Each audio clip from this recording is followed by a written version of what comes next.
messieurs, bonsoir. Il est 20h sur les antennes de la télé Futur Média. C'est parti pour le sommaire de cette édition. La réaction du ministère des Affaires étrangères sur l'affaire des pêcheurs sénégalais arrêtés en Guinée. Aïssata Tall Sall, dans une note d'information, soutient que le ministre de la Pêche se rend à Conakry pour discuter de la gestion avec les autorités guinéennes.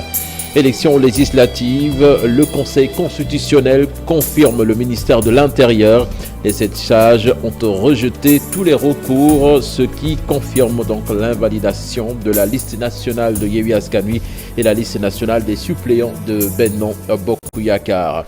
Éliminatoire de la CAN 2023, le Sénégal très supérieur au Bénin à la pause. Les Lions sont devant face aux Écureuils 2-0.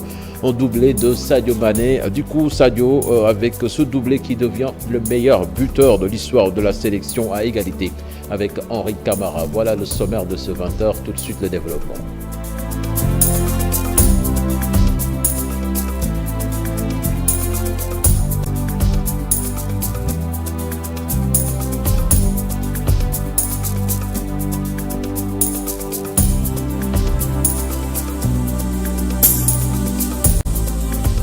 Bonsoir et bienvenue à toutes et à tous. Affaire des pêcheurs sénégalais arrêtés en Guinée. Le ministère des Affaires étrangères informe que le ministre de la Pêche sera dépêché à Conakry pour discuter de la question. La note de service soutient que l'ambassadeur suit ce dossier de très près depuis le début.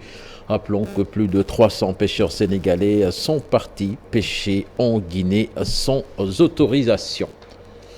Nous parlons politique à présent avec le Conseil constitutionnel qui rejette les recours de Yewwi Askan Wi et de la coalition Benno Bokk Yakaar, entre autres. Conséquence, la liste nationale de Yewwi Askan Wi est définitivement invalidée, ainsi que la liste des suppléants de la coalition Benno Bokk Yakaar. Nous voyons cela avec Chérif Dia. Une si longue attente pour les mandataires des coalitions Benno Bokk Yakaar et Yewwi Askan Wi. Benoît Sambou et Déthié Fall, convoqués à 0 heure par le greffe du Conseil constitutionnel, quittent les lieux 3 heures plus tard, tous déboutés par la juridiction. Les 7 sages confirment l'arrêté du ministre de l'Intérieur du 30 mai dernier. Les décisions contenues dans l'arrêt signé par le ministre de l'Intérieur invalidant la liste des suppléants de Benno Bokk Yakaar et la liste nationale de Yewwi Askan Wi. Dans une première lecture, c'est ce que nous pouvons dire.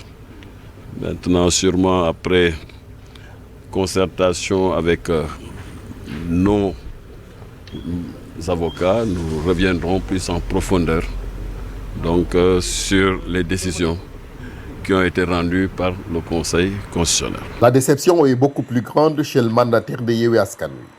Sa coalition va participer aux législatives sans une liste proportionnelle titulaire. Déthié Fall s'engouffre dans son véhicule, passe quelques coups de fil avant de s'adresser à la presse en ces termes. Nous avons reçu la notification de rejet de ces 3 recours qui ont été introduits.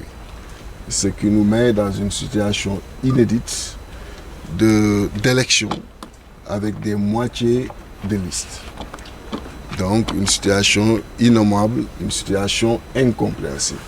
L'opposant note des incohérences dans les décisions rendues par le Conseil constitutionnel. Il n'y a presque plus de voies de recours pour Yewwi Askan Wi qui compte engager la bataille politique.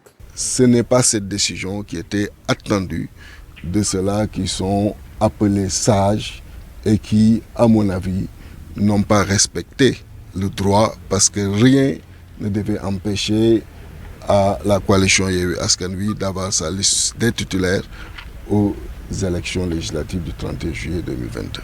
Des élections avec des listes partielles. C'est une situation inédite pour le Sénégal et qui risque de porter un sacré coup au processus électoral de notre pays. Chérif, il y a toujours en politique remous au sein de la COJER du département de Matam à presque 2 mois des législatives. Face à la presse, ce matin, au siège de la Ligue démocratique, des jeunes issus de cette localité disent ne plus cautionner le fonctionnement de cette structure et indexe le coordonnateur départemental. Écoutons à ce propos le porte-parole Sam Mendiaïso, interrogé par Alassane Ba et Modou Diop. Nous avons constaté, et pour le regretter, l'inertie de la force juvénile de la coalition au pouvoir dans le département de Matam. Pire, nous avons assisté à des attaques de celui qui avait été jusque-là choisi à la tête de la structure COJER par consensus et par cette jeunesse responsable et républicaine du département, à l'endroit des responsables politiques de notre coalition. Ces sorties maladroites et fratricides envers nos aînés du parti ne resteront pas sans conséquences. Après constat de l'échec lamentable de la mission qui lui a été confiée et soucieux de l'atteinte des objectifs fixés par son Excellence M. Macky Sall, c'est-à-dire une majorité écrasante à l'Assemblée nationale, nous, jeunesse républicaine du département de Matam, nous avons décidé de mettre sur pied une COJER de tous les leaders pour tous les jeunes. Une assemblée générale sera convoquée sous peu à Matam pour choisir un coordonnateur par consensus, soucieux du bien-être des jeunes du département et au-delà de la région. Puis en présence au communiqué du ministère du Pétrole face à la persistance des chocs exogènes qui ont occasionné la hausse des cours des produits pétroliers sur le plan international, le gouvernement du Sénégal a décidé de procéder à un réajustement tarifaire du prix à la pompe du supercarburant. Ainsi, à compter du dimanche 5 juin 2022 à 0 heure, le litre du supercarburant passe de 775 francs CFA à 890 francs CFA à la pompe.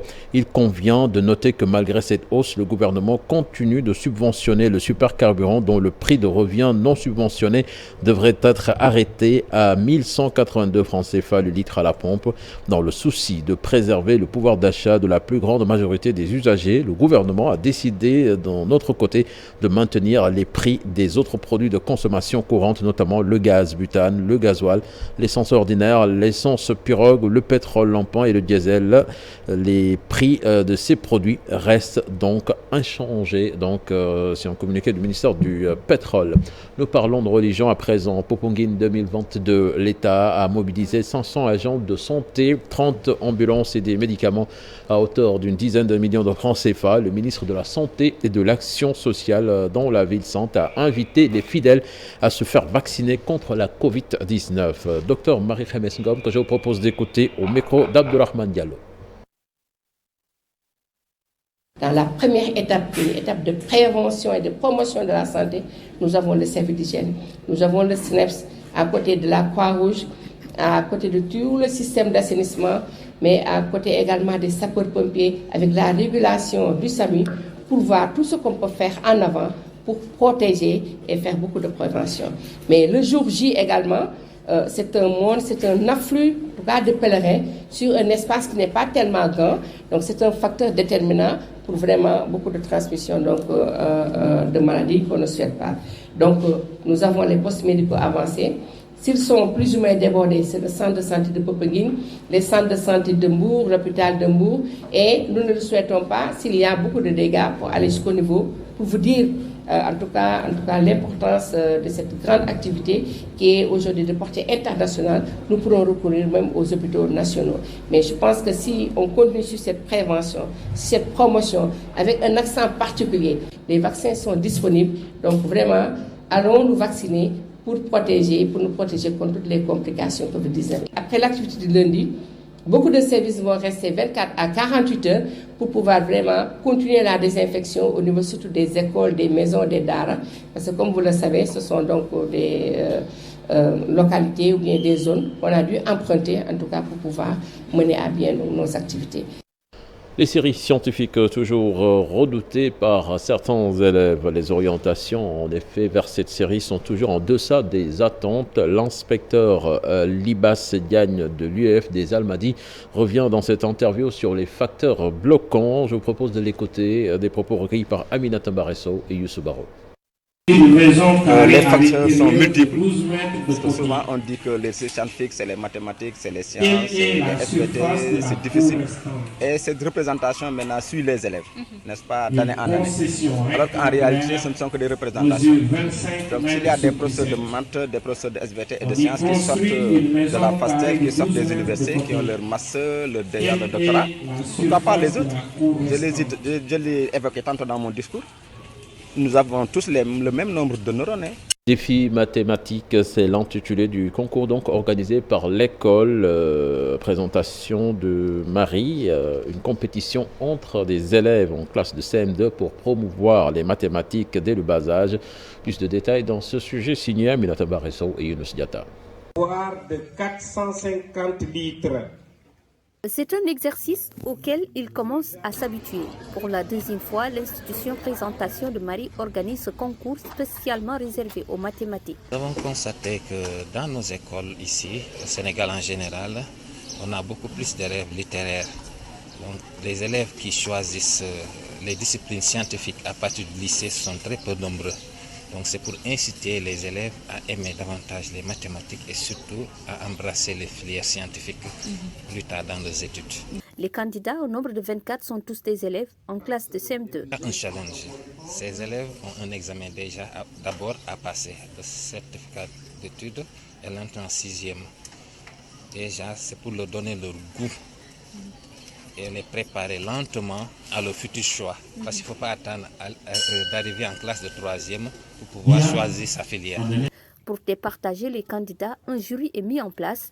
Bienvenue Badiane explique le procédé. Vous voyez qu'il y a deux séries de questions.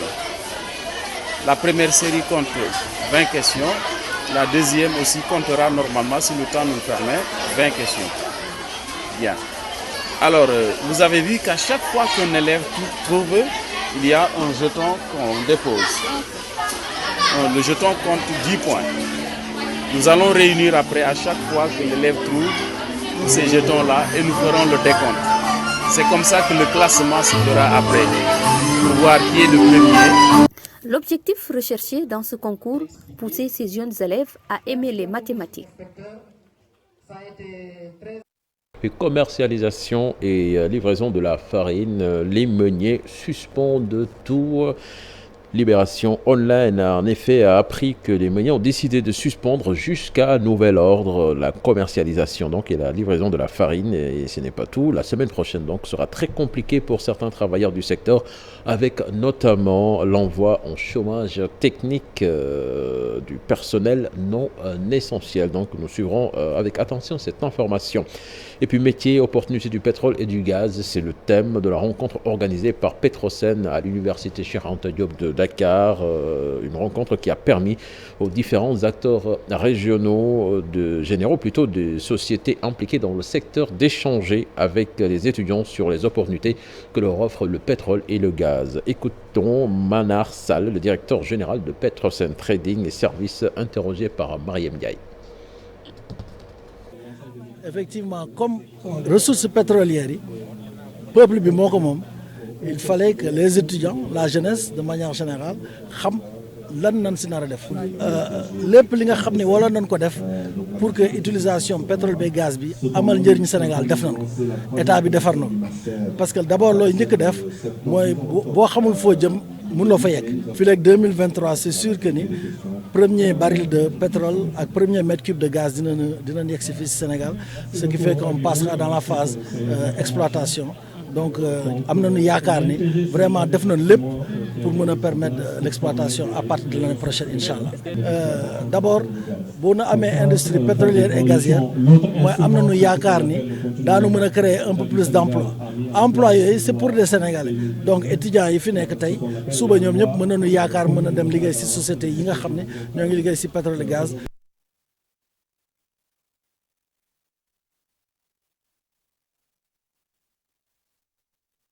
Stade Maître Abdoulaye Wade, c'est la mi-temps et le Sénégal mène 2-0 face aux écureuils du Bénin avec un doublé de Sadio Mané, d'abord sur penalty et en jolie pichenette, donc Sadio qui s'offre le doublé et qui du coup devient meilleur buteur de l'histoire de la sélection du Sénégal avec 31 réalisations et il est à égalité avec Henri Camara. Justement, nous essayons d'entrer en contact avec Mamadou Ndiaye qui suit le match pour nous au stade Léopold, au stade Maître Abdoulaye Wade. Mamadou Ndiaye qui n'est pas en ligne, certainement nous y reviendrons dans nos prochaines éditions. Le festival de jazz de Saint-Louis, l'occasion pour beaucoup de vendeurs d'exposer leurs marchandises. Seul hic, la cherté des produits. Les clients, en effet, préfèrent attendre le dernier jour pour s'approvisionner, chose qui n'arrange pas du tout les exposants venus d'horizons divers. Reportage signé Habib Faye et Ahmadou Ba. À Saint-Louis, le festival jazz a démarré il y a 2 jours. À l'œuvre, Ndaï, une vendeuse d'objets traditionnels.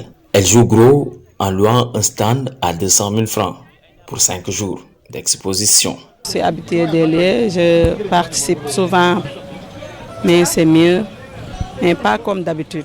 Le festival jazz est aussi une occasion pour les exposants de nouer des partenariats. Ça se passe bien. Hier c'était un peu calme, mais aujourd'hui ça va. Au fil du temps, il y a des gens qui viennent, ils commencent à venir même. Mais ils n'ont pas assez d'argent pour acheter. Le commerce est fait de surprises. Mais ce qui nous intéresse le plus, c'est d'avoir un bon carnet d'adresses que de vendre tous les articles. La foire est remplie de visiteurs, mais ils se heurtent à la cherté des produits. Seule solution, attendre les derniers jours pour s'approvisionner. Actuellement, la marchandise coûte cher. Je préfère attendre demain ou après-demain pour pouvoir acheter, car les prix seront revenus à la baisse. Le temps qu'ils ont fait pour le faire, vraiment, ça vaut le prix. Plombé par le Covid-19, le festival jazz de Saint-Louis se relance. Une foire d'art contemporain dédiée à la création africaine, plus de 50 stands installés et des exposants provenant divers horizons y participent. Restons à Saint-Louis sur les podiums pour retrouver Ousseynou Diop qui est bien en place. Ousseynou, bonsoir. Qu'est-ce qu'on peut retenir des temps forts de cette 30e édition du Festival de jazz de Saint-Louis ?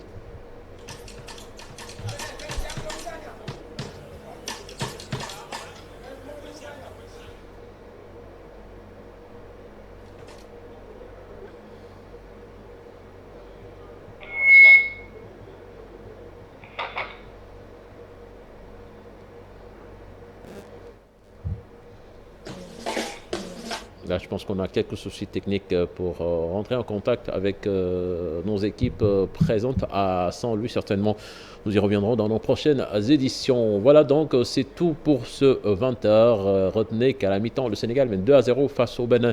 Excellent suite des programmes en compagnie de la télé Futur Média. Au revoir.